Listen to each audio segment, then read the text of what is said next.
Alright, welcome back to Saturday Speed Shop. This 1970 Nova just followed me home, and we're going to see if we can turn it into a budget big block build. Let's check it out.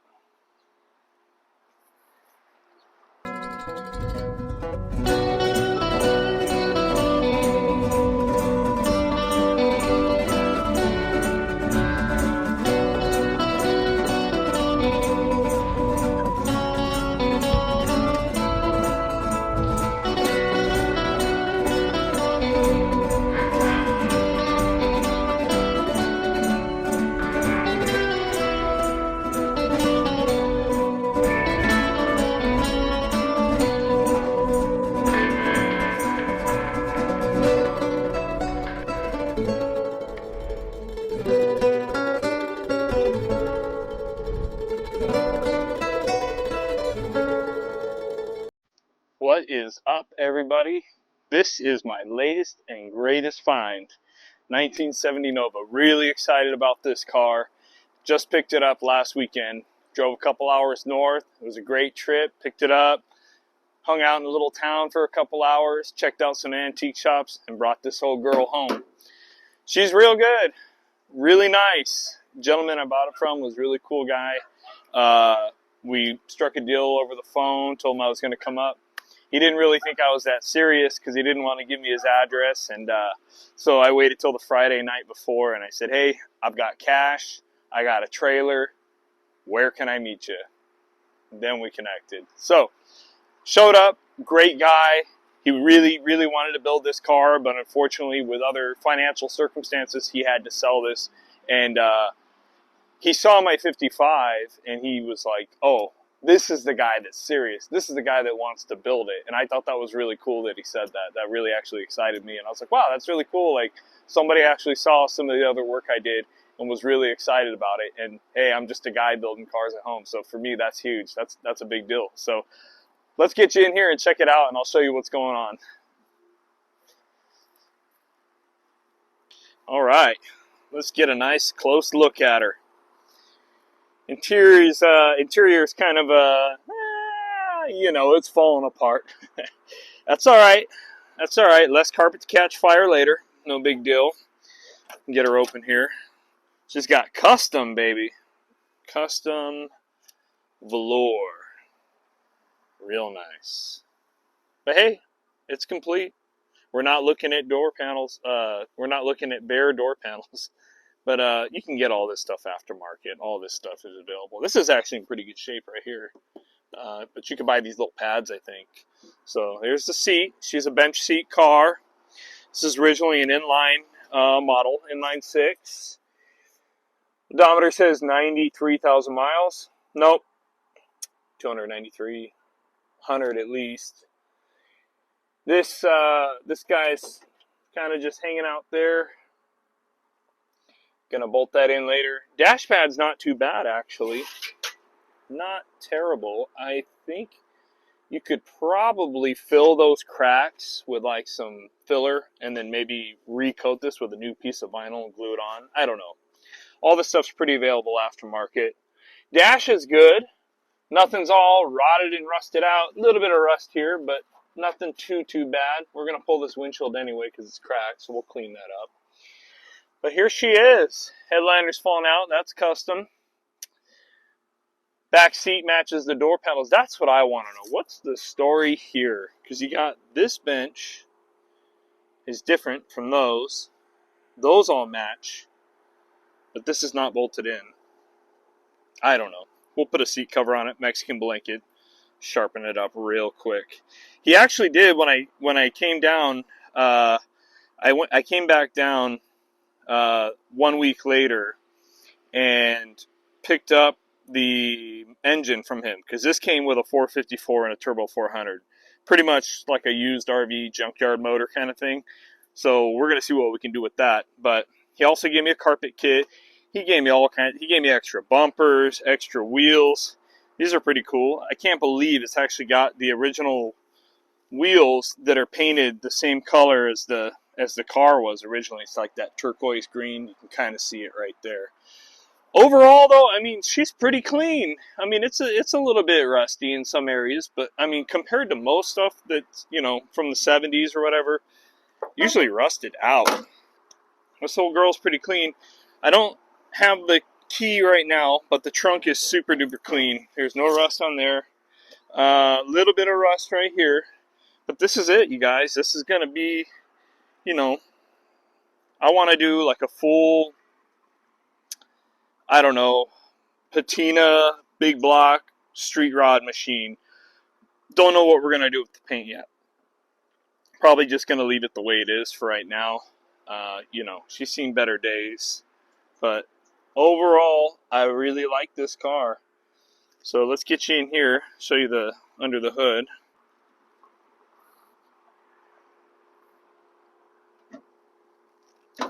So, I think somebody was running a big block in this before. Exhibit A, the hammered dents, the massaging of the firewall. I'm pretty sure that's not factory. Exhibit B, the heater core. And unfortunately, Exhibit C, where somebody decided to weld mounts directly to the subframe. Dude, what in the... Look at that. Did I build this? Anyway, check it out. Brakes are going to get upgraded. It also did come with... it came with some disc brakes right here. Factory disc brakes, so we can probably clean those up. It's got the spindles already. Got another one right there. And we'll convert that. But also the subframe was cut right here. And I really don't know why. Probably for a set of headers, which is really dumb when people do things like that for headers. So about 2 days later, or I think the same day I bought the car, I found another subframe local. And I'll show you that here in a second. And the guy I bought it from had just sandblasted it, and he's putting Ride Tech and everything in here. He's going all out. But me, I want to go old school. I want to keep the old school flavor. We're going to go big block. It's going to be a budget build. Probably not even aluminum heads. It's got aluminum intake and all that. So, but big cam and long tube headers and all that. So we'll see what we can get out of that. Let me show you some other stuff here. One good thing is we still have all the wiring, even if it is a rat's nest. That's important to me. Just makes it a little easier when you do like all these swaps. Like, I mean, you got stuff like this that you can pull off and you can redo. But I like having all the wiring there. I can always repair it or clean it up, put new loom on it and stuff. So biggest thing is going to be getting that subframe out of there, getting the new one in.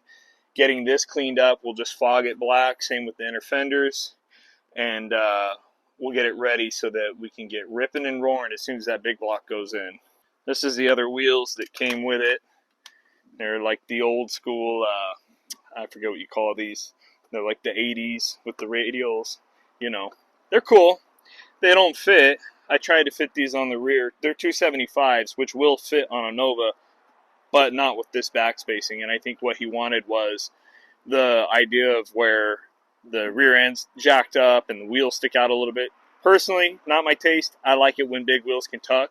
So that's what we're probably going to do on this car. But as far as these go, those are good rollers. Wish they would have fit because it would have been nice to get this going. But I've got, you know, the fronts on right here because the little 14s were going flat.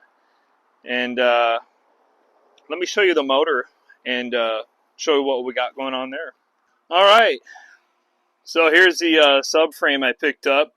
I did rattle can it black the other day just so I can leave it outside.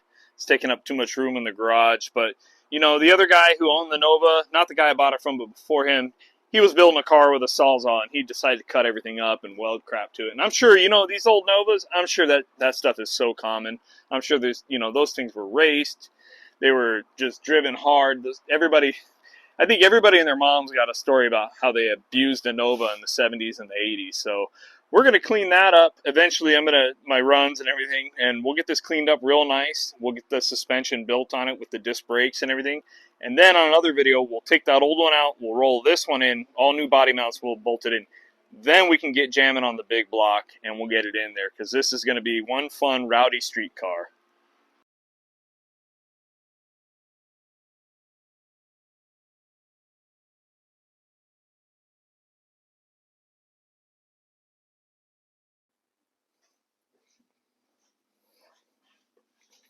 Here she is. Good old big block, 454. This actually came with the car, which is pretty sweet. It's like a junkyard deal, you know. Got it from a RV, I think like a 80s RV. That's what I was told, but from what I saw, the numbers on the block almost, I think it says 76. And then on the heads definitely said 76 for the date code. So I don't know what's going on there. But what I do know is that in stock form, this only makes about 220, 240 horsepower on a good day. But we're going to keep it cheap, we're going to keep it hot rod, and we're going to keep it budget. So we're going to try to do the best we can to get the most power out of this. I don't think we'll do aluminum heads. This did come with some 781 heads, and I also got some 049 heads. From everything that I read, are some of the best flowing cast iron GM heads that you can get for a big block. So we're already a step ahead there. And there's some things you can do, like you can put bigger valves in them. You can mill them down to bump the compression. And so I'm thinking something like that, along with putting a bigger cam in it. And then we'll just go through and reseal everything, repaint this, the brightest Chevy orange I can find, and repaint the pulleys black and all that. And we're going to have a runner. We're going to keep it real hot rod on this thing. Because normally, if you've followed me for any time or if you know me, this is normally what I do right here. This is my bread and butter. I LS swap the crap out of everything. And I just want to keep it old school this time. I want that grunt. I want that big block. You know what I'm saying? And everyone knows this is better. This is 17 miles to the gallon. This is half the weight. This is already double the horsepower, the way it sits. And you're like, well, why wouldn't you want to do that? Well, because this is a budget street rod. I want something that's just fun, not too expensive, and something that anybody can do for just a little bit of money. You can have a ton of fun with a car on something like this. Because this right here, this is probably 400 foot-pounds of torque easily. And that's a burnout machine already in stock form. Horsepower, not the greatest. But these are a ton of fun. They sound great. And that's the other thing too, you guys. I want that old school feel when you're sitting at the light and that big block's just cammed and you're just bumping away and you got that exhaust smell and this thing's getting 5 miles to the gallon going downhill. Sign me up, dude. That's a great time right there. So stick around. We're going to go ahead and go through this thing and we're going to get it ready to go in that car. So tell me, should I go through the subframe and build the suspension and get all that done first? Or should the next video be crack this bad boy open and see what's really going on in here? And we'll start getting this cleaned up and built. Stick around. Thank you.